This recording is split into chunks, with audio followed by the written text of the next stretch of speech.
Welcome to the root of all success with the real Jason Duncan, a podcast that explores how the world's most powerful entrepreneurs unlocked success and how their stories can help you do the same. A successful educator turned entrepreneur, Jason has built multi-million-dollar businesses that have been featured in Inc. magazine and Entrepreneur magazine. His life's mission now is helping entrepreneurs live what he calls #the exit lifestyle. Introducing TEDx speaker, mastermind leader, author, entrepreneur, cigar aficionado, motorcycle enthusiast, and host of The Root of All Success, the real Jason Duncan. The real Jason Duncan. Hey, it's Jason. Welcome back to another episode of The Root of All Success. I've got Cody Jefferson as my guest today. He is the founder of Embrace the Lion. If you follow him on Instagram, you know how cool this dude is, and we're going to have a great conversation today. So let me tell you a little bit about who Cody is. First and foremost, he is the dad of Stetson Foster Jefferson. He's his son's greatest influence and his biggest supporter. And as I said, he is the founder of Embrace the Lion and another mastermind called the Round Table, which we're going to talk a little bit about in the show today. And he coaches and advises CEOs and business owners, entrepreneurs on scaling their business, growing their impact, their influence, all without sacrificing their soul on the altar of their success, which is really interesting. So he's really focused on getting kingdom-minded guys to be all that they were called to be. Currently, outside of his mastermind and his one-on-one coaching sessions and his clients, his one-on-one coaching clients, he sits on the boards of 5 different companies as they're scaled to reach an exit valuation north of $5 billion. That's significant. He's an investor. He's a contributing writer to Forbes, entrepreneur, Rolling Stone, and he travels the country as an in-demand keynote speaker and on subjects like, well, he talks about subjects like personal development. You're going to hear it in him today. He's obviously got that passion and that fire in his conversation. We're going to talk about how he became addicted to affirmation and how he went through a lot of trauma and how that trauma turned him into the person that he is today. He has a great definition of success you're going to want to listen to. So without any further ado, I want to introduce you to the one and only Cody Jefferson. What's up, Cody? Welcome to the show, man. Man, it's good to be here. I feel like this is a long time coming. It is. You know, we got introduced through, I think, a mutual friend of ours, and we've started doing the whole Instagram following and watching each other from afar. And then I said, hey, man, we need to do some stuff together. So here we are, got you on the show today. And you're actually coming to Nashville and not too far into the future for one of my mastermind workshops are going to be speaking. So that'll be the first time we lay eyes on each other in person in the physical reality. I mean, buy me a drink first. We will definitely do that. You know, I just, it's funny how Instagram and social media and podcasting works. I was just at speaking at an event last week in Costa Rica, and the guy who hosts the event that invited me, I've been on his show. He's been on mine. We've never met each other in person until I get off the plane in Costa Rica. And it's just so weird, you know, and I'm going to meet you live and in person for the first time here in about a month. So I'm excited to have our conversation today and find out who the Cody Jefferson dude really is behind all of the Instagram stuff and everything else you got going on. We want to know who you are. So there you go. The real Cody, like the real Jason Duncan, the real. That's Cody correct, Duncan. man. It's got to be real. Let's go. It's got to be real. Pull back the curtain, as they say.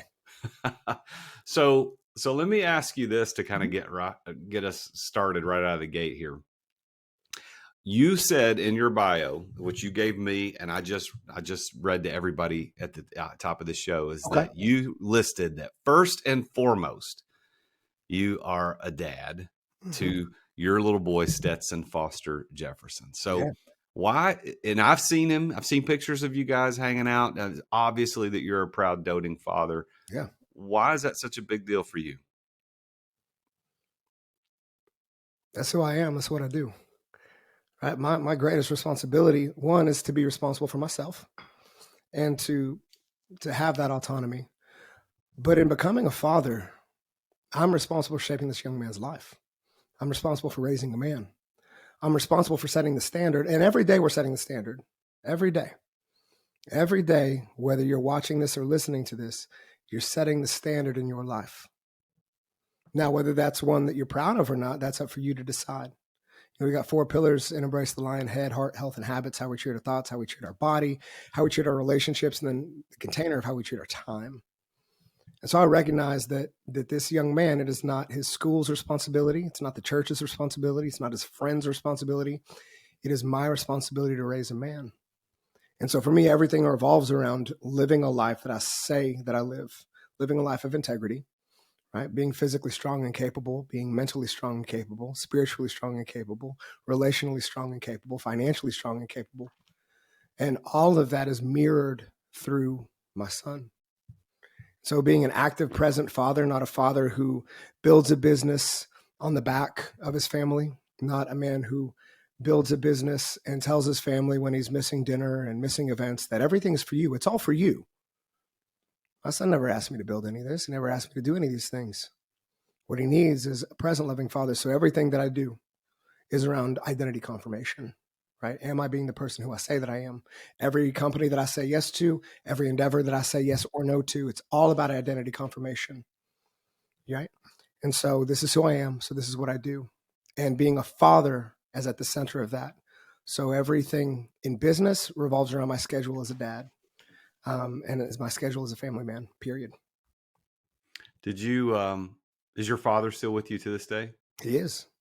Do you have a good, deep relationship with him? We're great. We're great. So speaking of my dad, I love my dad. My dad taught me more about work ethic than anyone outside of my grandfather. My dad was a single dad, and we grew up very simply. He worked very, very hard his entire life. He still works incredibly hard at 67 years old, runs a business here locally in Tulsa. And one of the things that I gleaned from him was, one, my work ethic. And I think when you can look at you get to the point as an adult where you look at your father as a man who, with the tools that he had and the resources and the mindset, did the best that he could with what he knew based off of what his father knew. And growing up, my dad worked a lot. He still works a lot. We're talking crack of dawn till night. And there was a lot of things that he was not able to be present for. And a lot of what I heard growing up are the things that I tell you today that I don't want my son to experience. It's nothing against my dad. My dad's great. It's just I think that we can be objective and learn from our parents to say, this I really, really want to take with me, and I want to instill this. I want to instill this work ethic. I want to instill these principles. I want to instill the faith of my grandfather. I want to instill all of this into my son. But there's also a flip side of that I remember what it was to have a dad who wasn't able to be at the things that I wanted him to be at. Yeah. And that even now isn't able to be at most of the things for my son because he's tied to his business. And those are stories, and those stories become our belief system that money is hard and that business is all consuming. And that if you want this, you have to sacrifice this. And when I started Embrace the Lion in 2017, it was because I wanted something different, and I wanted to share a different story with my son. Well, that's a good story, man. And that's kind of what I didn't know, but I kind of expected that to be like, there's probably a good relationship with your dad, but the things that you see in that relationship that you want to make sure that Stetson has better. Sure. Which is why you're so committed to it. And it's obvious that you're committed to it. I mean, anybody who follows you on Instagram or any social media sees that commitment. Obviously, you're posting stuff about Embrace the Lion, which we'll talk about in a minute. But your boy is in there, man. How old is Stetson? He's 8 years old. He is 8 years old, and he is the absolute best parts of myself and of his mother. And he is an incredible human being. And I don't just say that because he's my kid. Like, I genuinely just love spending time and shaping this young man into who he is. He's just an incredible soul. And yeah, he's a blast. That's awesome, man. Well, I had to ask because you put that at the top of your bio, man. It's like, okay, that's it. The things we list first in the bio usually are pretty important to us. Yeah. Doesn't necessarily mean it is the most important, but I knew it was important to you. So, well, let's get into success. So this show is all about, it's called The Root of All Success, obviously. Mm-hmm. And I want to get into your success story. So from the outside looking in, as somebody who doesn't know specifically everything about your story, what you're doing, which we're going to find out today, you look like a successful guy. I mean, it seems like it. You know, whether you're faking it or not, I doubt it. But because it looks real, and everybody I know about who knows you says this dude's legit. Yeah. But what makes you successful? I'm going to talk. I'm not talking. We'll talk about the definition of success later. But what makes you successful? Ask my son about me. So your relationship with your boy. That's it. Ask Sarah about me. Ask Stetson's mom about me. Ask anybody you know about me. They're really that legacy. big of an influence, huh? Well, I live into legacy every single day. I am who I say I am. And that is success. Like that is, like, can you live into this life and live into legacy? Are you who you say you are? You know, confidence is nothing more than keeping your word to yourself. And we find purpose when we direct that towards a common aim. And so I'm the most successful person I know. There's people that make a little bit more money than me, for sure. For sure. But you know what I got that they don't have? Peace.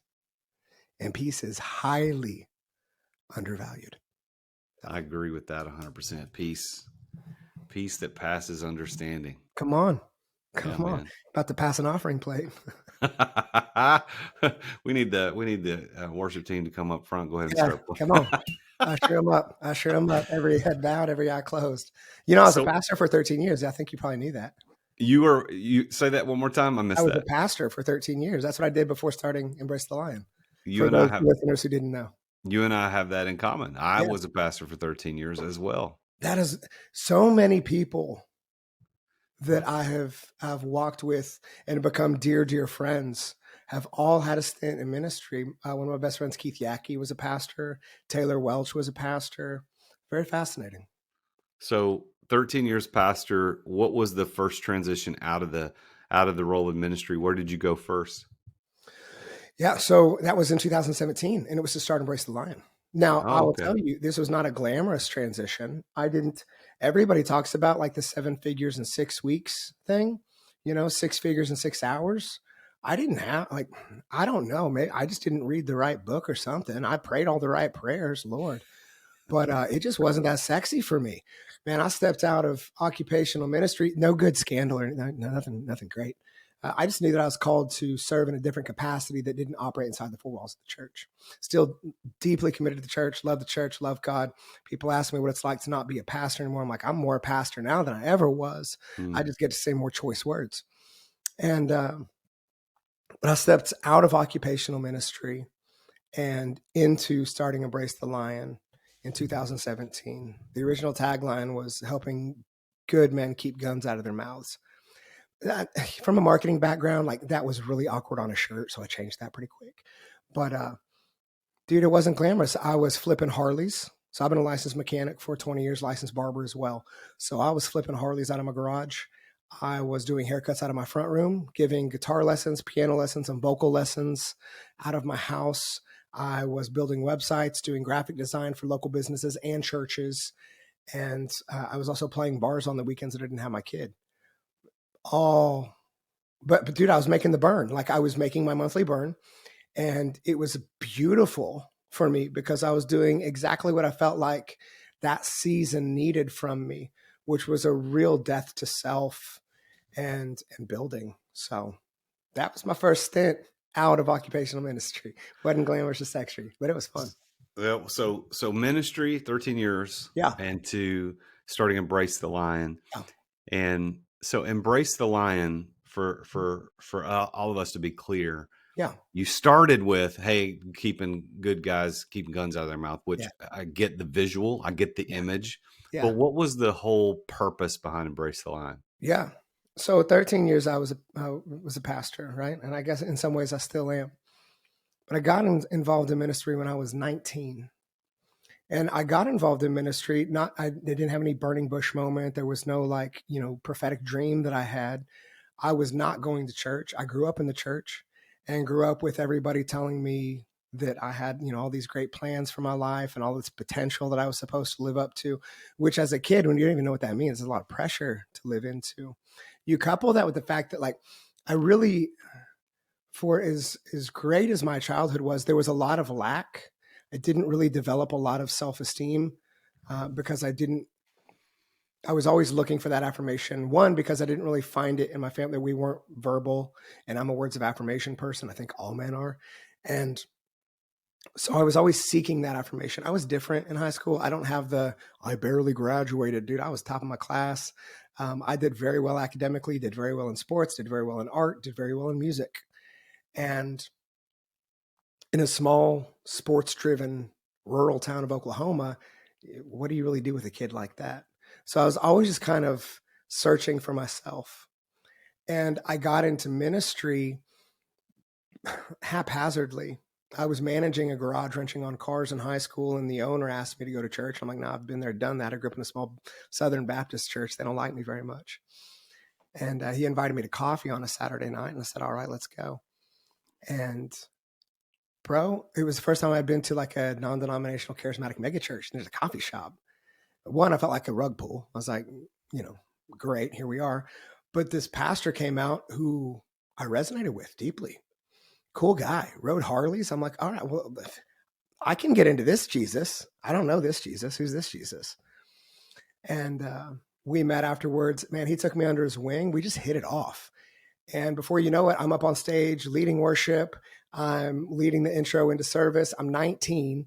I took over our kids ministry at 19. I had no idea what I was doing. But in the megachurch in the early 2000s, I looked the part. I was charismatic. I did love Jesus. I was really good with people. I was good with a microphone. I was good at singing and music. You're hired.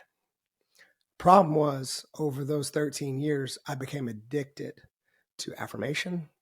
I became addicted to how useful I could be. I didn't know where my identity stopped and started because God was my job and my job was God. So working 18 to 20 hours a day, I felt like if I stopped working, I was letting God down because everybody told me that I had all this potential and that God had this big plan for my life. So I felt like I could never shut it off. And it was just this cycle, this never-ending cycle of never being enough. And I wasn't perfect. I come from a single-parent household. I grew up in a single-bedroom trailer. It's called trailer trash as a kid. Like, I don't have all these cool stories that all these other people have. I don't have all this stuff. And so I was trying to prove myself over and over and over again. I get married, and we have a son. And again, the pressure to perform. I'm missing out on my son's first steps, and I'm in the same home. And my son's mother asks in end of 2015 for a divorce. No good scandal or anything else. She's like, you're trying, but I'm faking it, and I don't want to do this anymore. Mm-hmm. Okay.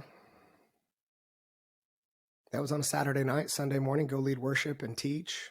2 weeks later, I get a phone call while I'm leading worship that my 18-month-old niece had been assaulted and was unconscious. She later passed away, the worst case of sexual assault to a minor on Oklahoma record. Led her funeral. Then I had another family member pass away unexpectedly of cancer, led that funeral. Then my sister-in-law committed suicide, so I led that funeral. Then my mentor, 15 years, died in a motorcycle accident, so I led that funeral.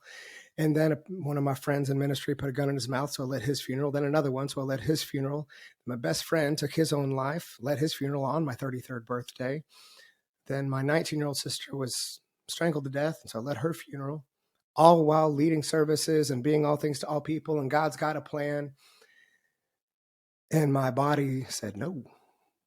And I ended up going septic. And my body shut down for 3 days. On the third day, I did rise again, though.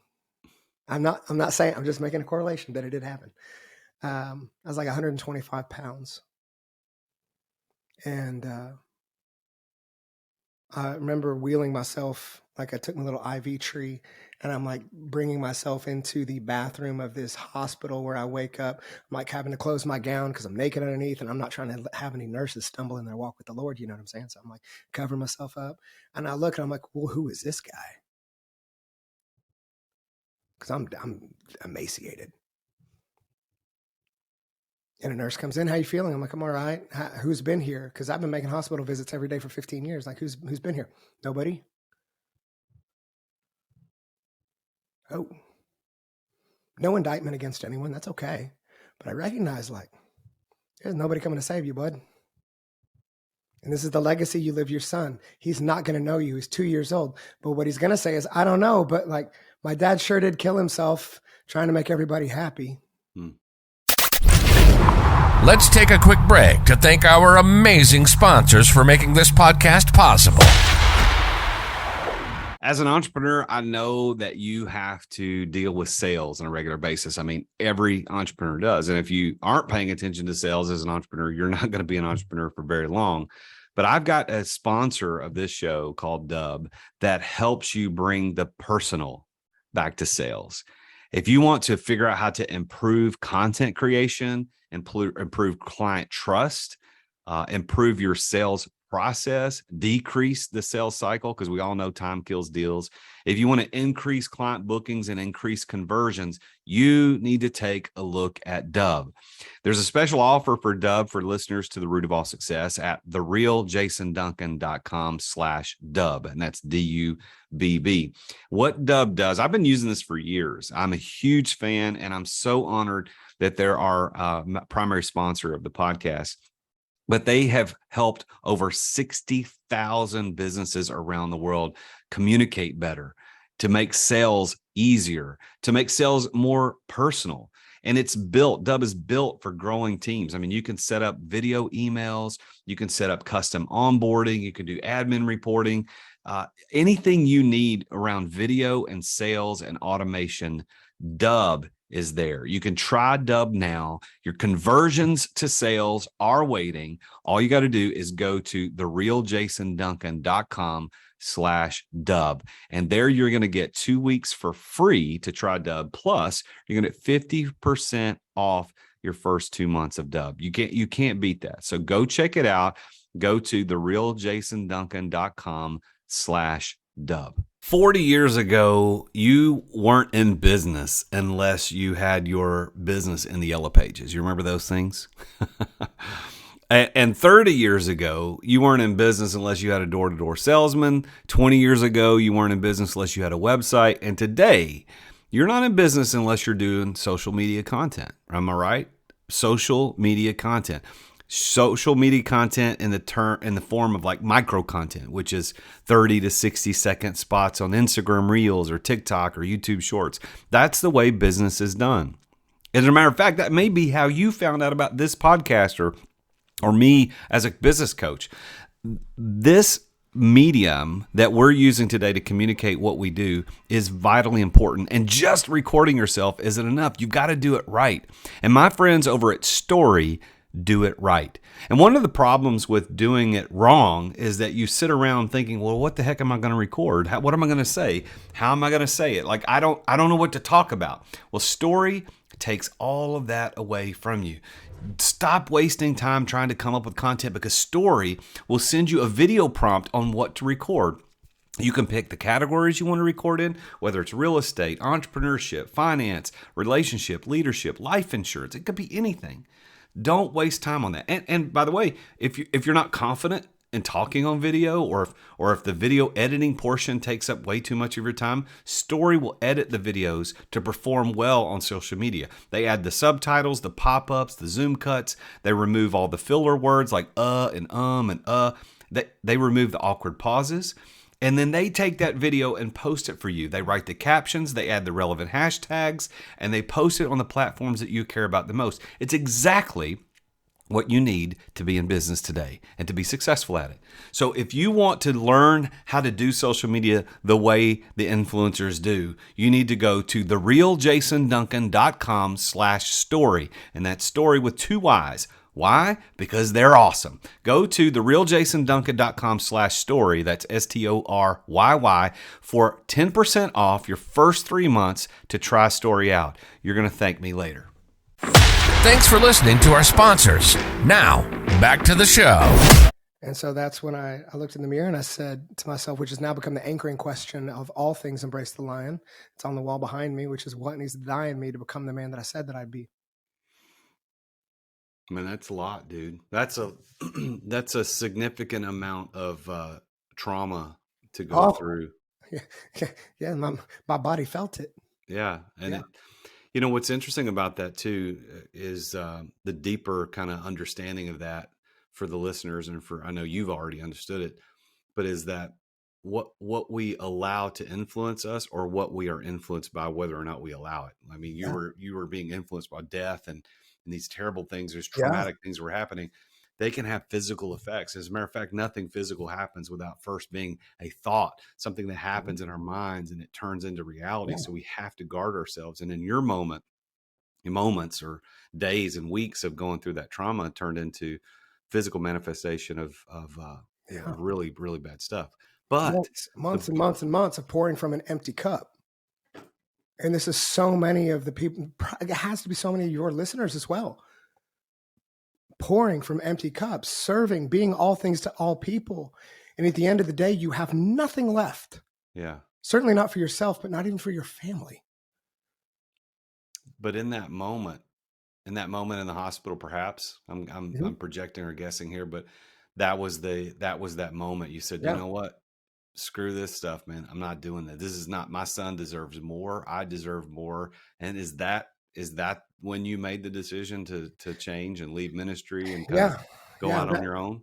That was the point. It was no ill against the church or anything else. I just recognized, like, I'm seeing friends around me take their own lives because of the same lack of identity and putting all their eggs in the identity of what it is that they're doing, and the pressure to perform and be perfect and keep everything up and keep the perfect facade on social media and perfect facade in front of the church. And we can't talk about anything that's real, because you can't talk about anything that's real because you're in leadership and your job is to lead. And you can lead from a vulnerable place, but understand it has to be calculated vulnerability, because if people really knew the dark thoughts that you had, if people really understood that you actually don't know what the hell you believe, if people really knew the real you, they would not follow you. So keep it up. And I recognize that there's got to be a different way to do this. Otherwise, we're going to keep growing up in fatherless homes, because good men are going to keep taking their lives, or they're going to succumb to their addictions to numb and sedate this pain and frustration. And this idea that there's an expectation that they are called to live up to by some divine entity. And if they don't, there's disappointment. So that was the point. You used the phrase addicted to affirmation. Yeah. What do you think? What does that mean? Well, I don't think that it's so profound. Addicted to the attaboys, addicted to the dopamine hit of a pat on the back, a job well done, not knowing that you're worth anything outside of what it is that you're able to produce. So you keep producing, even though the dopamine hit gets lower and lower and lower. So you work more and you work harder, because what used to satisfy the fix doesn't satisfy the fix anymore. And the people around you that are closest to you that tell you that you're enough as you are, you don't believe them, not fully, because they have to say that because they're close to you. No, I have to impress the people and get the accolades from the people who seem to be more important than me, which means that I need to make myself indispensable and indisposable, which means that I need to work harder and more than anyone else, because I will show them that I am worth loving. And it's hell. When did you, you said when you realized that, you had this moment of realization, and that's also part of your story why you left ministry. What made you realize that? Because we all know awareness is the key to recovery. So when did you become aware of that? I saw it in my son.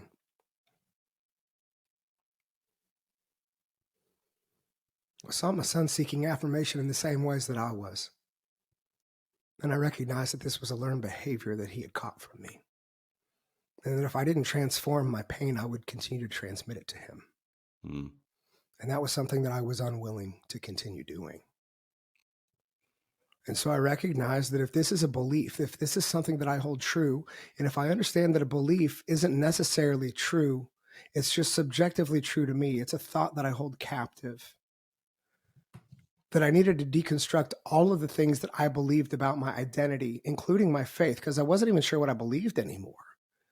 Do I believe this because I actually believe it? Do I believe it because my grandparents took me to church every Sunday morning and put the fear of God into me? Do I believe this because I was taught to believe this? Do I believe this because I was paid to teach this for 13 years? Like, what do I actually believe? What do I actually believe about money? Do I believe that I'm not worth making more than $40,000 a year because that was my dad's salary growing up?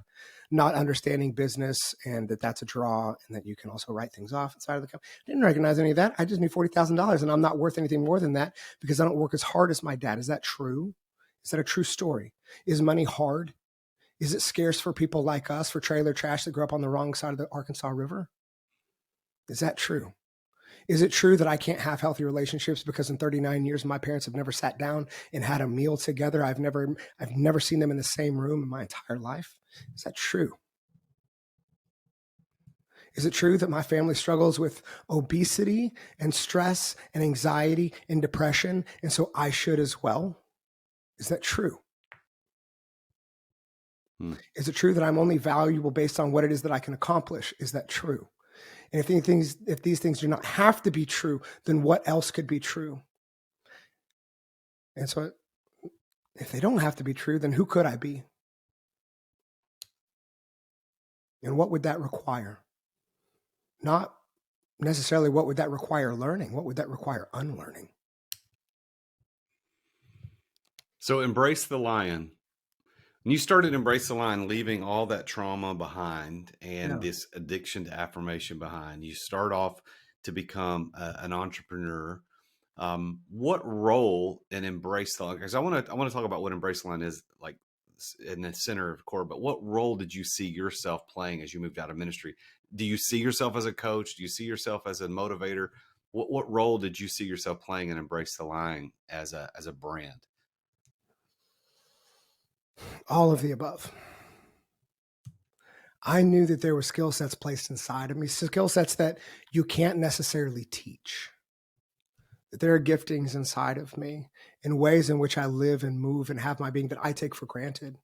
So many of you that are watching and listening to this right now, there are things inside of you, stirrings inside of your soul that are the very mechanisms that God will use to lead a movement, but you take them for granted. And so I recognized full well and recognize every single day. And I am grateful every single day. Start my morning every day with gratitude. But I knew that God wasn't done with me leading, that the pulpit was actually preparation for the platform that he was preparing the whole time. Coach, yes.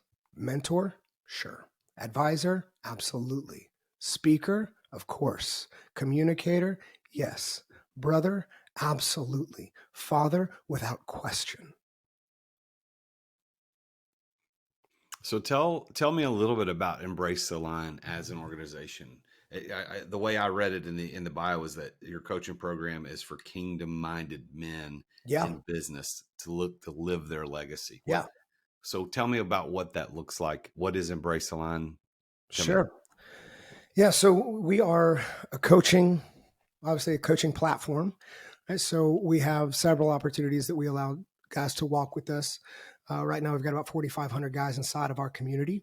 So we've got endeavors that are free. We have a mastermind that is a year long, and we have one-to-one opportunities to work with me as well. Mastermind includes other coaches that walk alongside you in various capacities. We base everything off of 4 pillars, which I mentioned earlier: head, heart, health, and habits, how you treat your thoughts and your beliefs, how you treat your relationships, how you treat your body, and how you treat your time. And so we believe that if you can change a man, you change his family. If you change his family, you change his neighborhood. You change his neighborhood, you change his community. You change the community, you change the city. You change the city, you change the state. You change the state, you change the nation. You change the nation, you change the world. We do that one man at a time. And so there are particular frameworks that we walk through to ensure that our men are moving forward with integrity and with the vision of what it is that they are seeking to become, who they're seeking to become, and what it is they want in this life, right? So we help them define who they are, what they want, what is working and what isn't working in life and in business. In every facet, we leave no stone unturned, right? What does it profit a man to gain the world and sacrifice his soul in the process? And so we say kingdom-minded simply because I talk a lot about Jesus, and faith is a cornerstone of my entire identity, and it really probably just wouldn't make sense, a lot of the principles that I talk about, if we didn't have a like belief system. That said, obviously I like to cuss a little bit. We like to let our hair down, ride Harleys, and have fun. So And we all like to be in amazing shape, be amazing providers, protectors, and leaders of our homes. So where did embrace the lion come from? Is that an idea of like you see in yourself a lion? Is that what that means, or is there some other meaning? How candid do you want me to be? Let's go, man. So when I was in the hospital, I looked at myself and I was just so ashamed. Like this weak, pathetic yes man. This guy who couldn't say no to anyone, but in the process couldn't say yes to his own family. And I looked at myself, I'm like, dude, you are such a pussy. There is a lion inside of you. Lion of the tribe of Judah. And you're showing up like a domesticated house cat. You're a little bitch. And that's where it started. And embrace the line of the tribe of Judah. That was just a really long email URL, so we'll just chop it. So now you got 4,500 guys in this community. Yeah. You're lifting them up, helping them, and we want to see 15 to 20,000 guys by the end of this year. Yeah. Man, that's killer. So is that mostly just like an online Facebook group community? Yeah, we've got a Facebook group and community that ascends into our brotherhood, which then ascends into a higher tier mastermind, which then can ascend into one-to-one with me, but that's on a case-by-case basis. And then after a year of working with me, if I'm also working on the inner side of your company and we're seeing the growth trajectory is substantial and I'm helping with staffing and coordinating things of that nature, then it makes sense to look at the retainer plus board seat and equity either in the company as it stands or points on the exit. So what is the roundtable? Roundtable is a year-long mastermind. And that is for guys who are in business, who are looking to, one, grow the profitability and the scale of their company, but also recognizing that there is something more for them. Most of our guys are dads and their husbands. So helping them in the framing of how they parent, how they live as a provider, how they cultivate and maintain intimacy inside of their relationship. Obviously, we are directed towards a higher power, which we all call God. And so being charitable and living a life of generosity is at the forefront of that as well. We can get into the mechanics of the group if you want to get into the mechanics of the group. But as for who it is, these are guys who are usually 25 to 50, running anywhere from larger sales positions where they're responsible for their own revenue or income generated of around 500, 750,000, all the way to guys who have companies valued at $20 to $35 million. Nice, man. So let's talk about the influence that these guys are dealing with in our society that you're helping them with.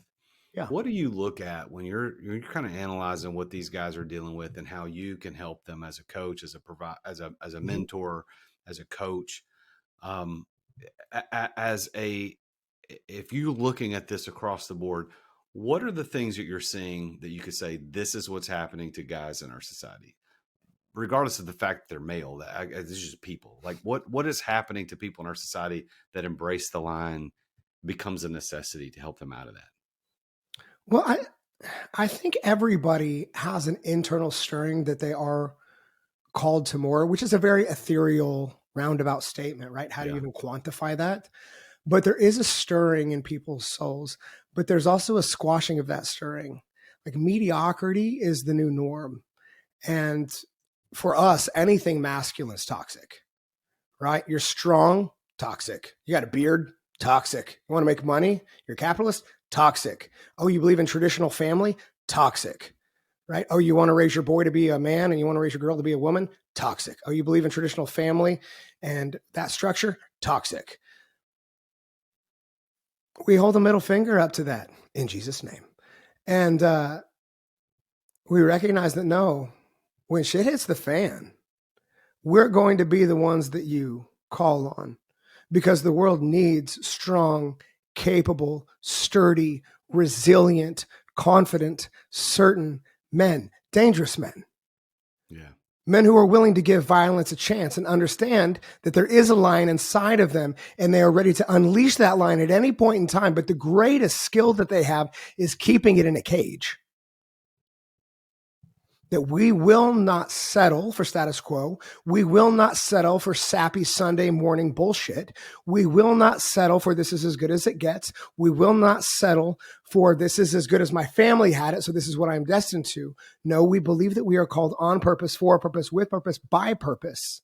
And there is no one person, no thing that can stand in between what God has called us to. And together we rise. It is our responsibility to rise. Specifically in these uncertain times and all the pandering, we watch everything that's happening in the news. We watch the address last night, which is a complete joke and a complete farce of what our country could be. And we say, no, we will rise.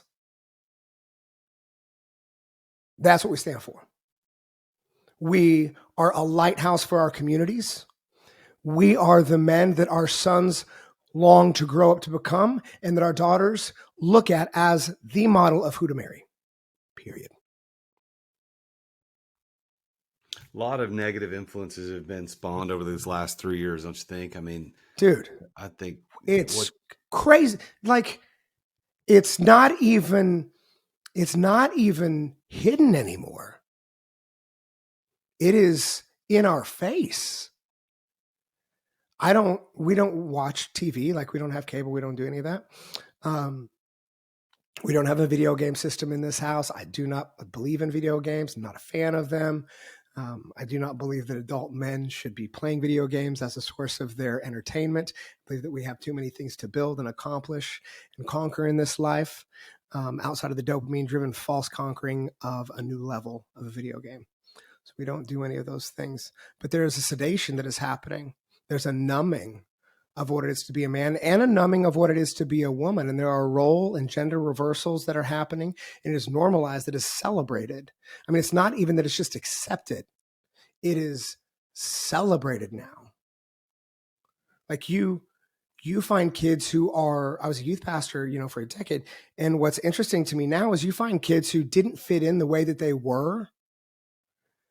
And so they decide, I think I'll just change my gender. And now they're the most popular kid in school because everybody wants to be woke about it. Like, it is disturbing what our children are being like. We had a demonstration, which should have been an insurrection, yesterday in our state's capital, because we passed legislation that anyone 21 years or older cannot have gender reassignment surgery. You're not going to mutilate kids. 21 years or younger, you said yeah. Older, right?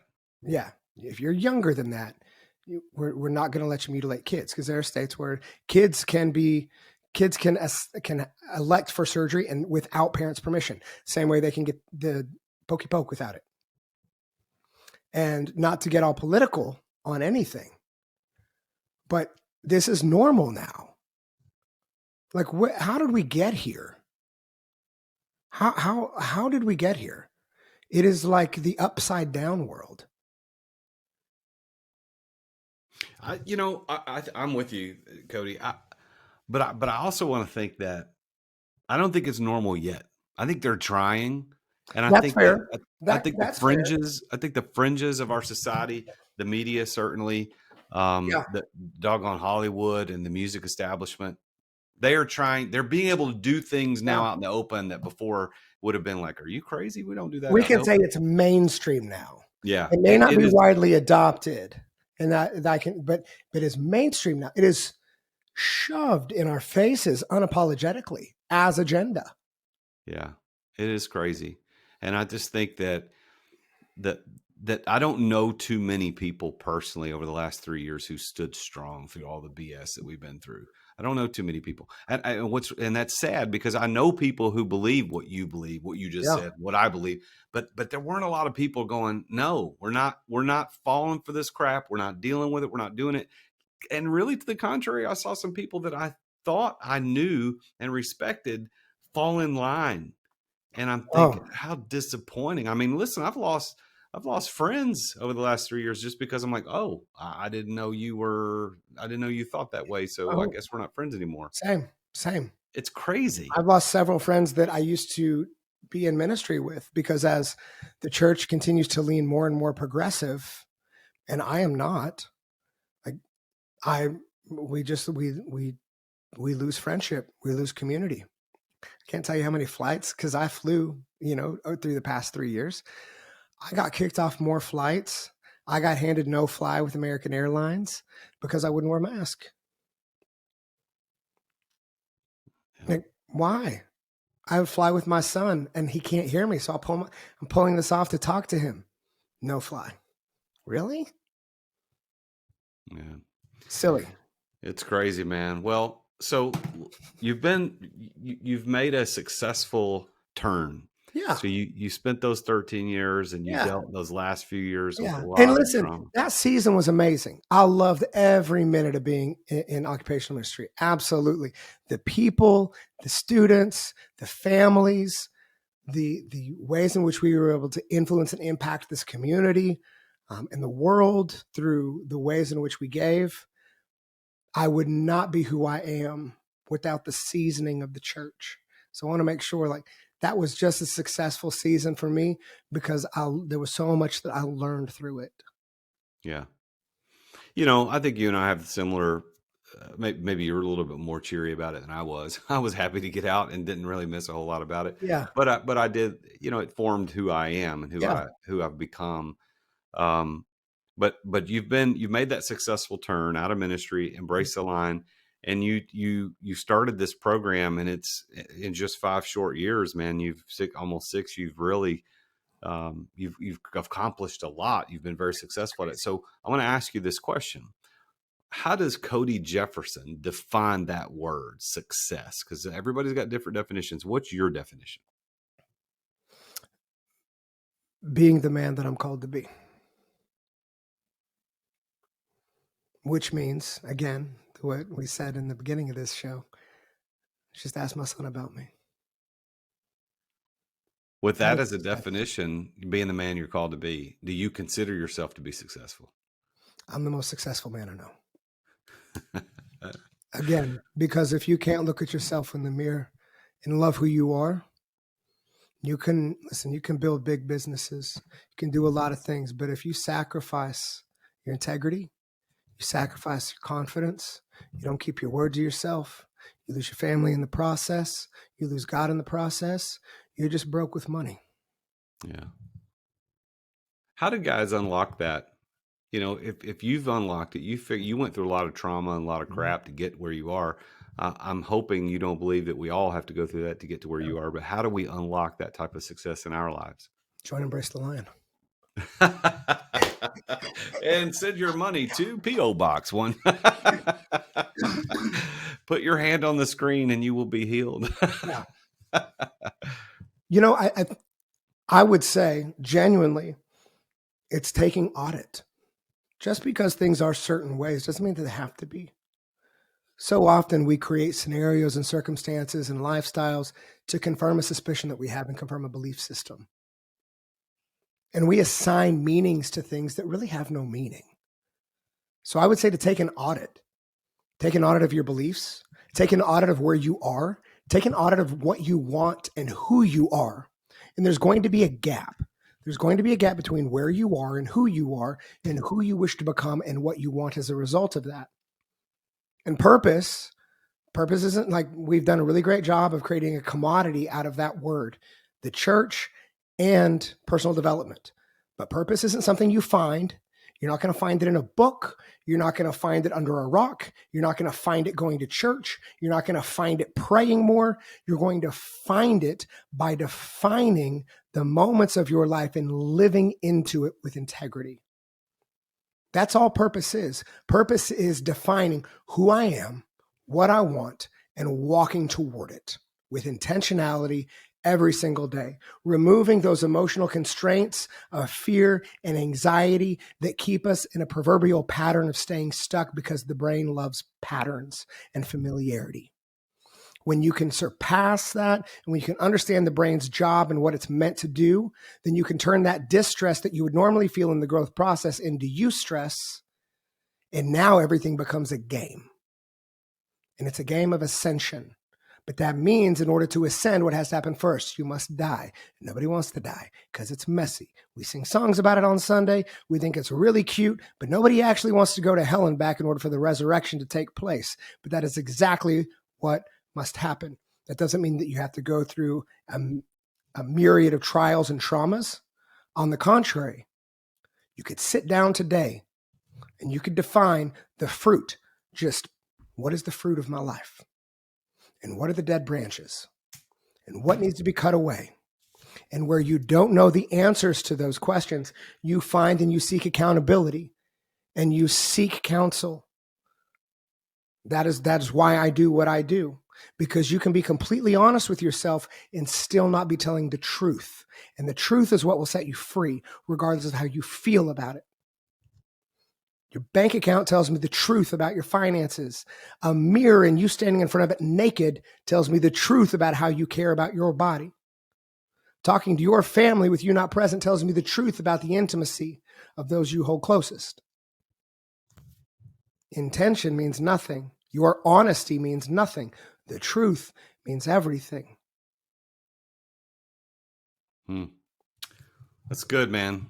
Cody, Sir. this is good.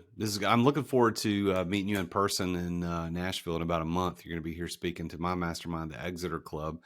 But I want to invite everybody to go follow Cody on Instagram. It's Cody_Jefferson. If you're on Facebook, it's Michael Cody Jefferson. And you can also look his group up, Embrace the Lion on Facebook. Cody, is there any other way that you want people to get in touch with you? Those would be the three primary ways. All right. So go follow Cody on Instagram, Cody_Jefferson. Check out Embrace the Lion. Cody, I'm going to ask you for one last question before we sign off for the show today. If you've got some advice to give, and there's a girl sitting there right now in their car, they're walking their dog, they're exercising in the morning, they're listening to this podcast, and they're looking for a little encouragement, a little tip to do something better in their life as an entrepreneur, because that's who mostly listens to the show. Yeah. What does Cody Jefferson, what's that one tip, that one little piece that you would give that person today? God is not done with you. And everything that is happening in this moment is happening for you. Remember, we chose this. We chose this. You have stress in your life. You chose it by choosing to be an entrepreneur. If it gets to be too much, there's lots of jobs. You can go do something else. But you chose this. And you chose this because there's a capacity inside of you and a calling inside of you to serve. But you can't pour from an empty cup. So I'd have you consider that if you find yourself in a position where you're feeling a little dry, a little empty, that it might be time to take a few moments and to fill up your own cup, to speak life into your own soul in the ways that you speak it into others. Because all of this is happening for you. Everything you've experienced up to this point is all creating a seasoning that can only be cultivated through time and experience and frustration and pain. That is what creates character. And God's not done. That's good. Well, Cody, thank you for sharing your story today, being a little transparent on some of this stuff and being raw. Thank you for that. And I'm looking forward to seeing you soon here in Nashville. Thanks, Same. Cody. Well, there you have it. Another very successful guy talking about how he built a pretty amazing coaching platform in 5 short years, serving over 4,500 different guys around the world. If you want to know more about Cody, like we said there at the end, look up Embrace the Lion on Facebook. You can Google it. You can look up Cody on Instagram at Cody_Jefferson. Lots of stuff to follow and see there. But, are you addicted to affirmation like Cody was? Are you addicted to those attaboys? And if so, why don't you look at what that really means about who you are? Awareness is the key to recovery. So you got to become aware of it first. And then once you become aware, seek out people like Cody, seek out coaches, masterminds, seek out people that can help you get beyond that, to live the life that you're called to be, and not just be somebody looking for accolades, somebody looking for affirmation. And if you've gone through trauma like Cody, don't have an improper perspective, because with every adversity, there's the seed of the equivalent benefit. there was some seed of a benefit in that trauma that Cody went through right there in the hospital when he was at his worst, and he felt pathetic, and he felt lonely, and he felt like a failure. He saw that and took that as an opportunity to move it to the next level in his life. You can do the same thing. Don't let that trauma define you and keep you down. I want you to continue to listen to the show. Tune in again next time when I talk with yet another very successful entrepreneur about his or her journey to success. Until then, I am the real Jason Duncan, and Jesus is King. Thank you for listening to another edition of The Root of All Success with the real Jason Duncan. If you've enjoyed this week's episode, visit therootofallsuccess.com to access the show notes and other helpful resources. Follow Jason on social media at The Real Jason Duncan. Are you an entrepreneur who feels trapped in the weeds of daily operations, not experiencing the freedom you thought you'd have as a business owner? Want to know the way out? Take Jason's free exit readiness assessment to see how close you are to getting ready to experience true freedom and success as an entrepreneur. Go to amireadytoexit.com today. That's amireadytoexit.com. See you again next time here on The Root of All Success.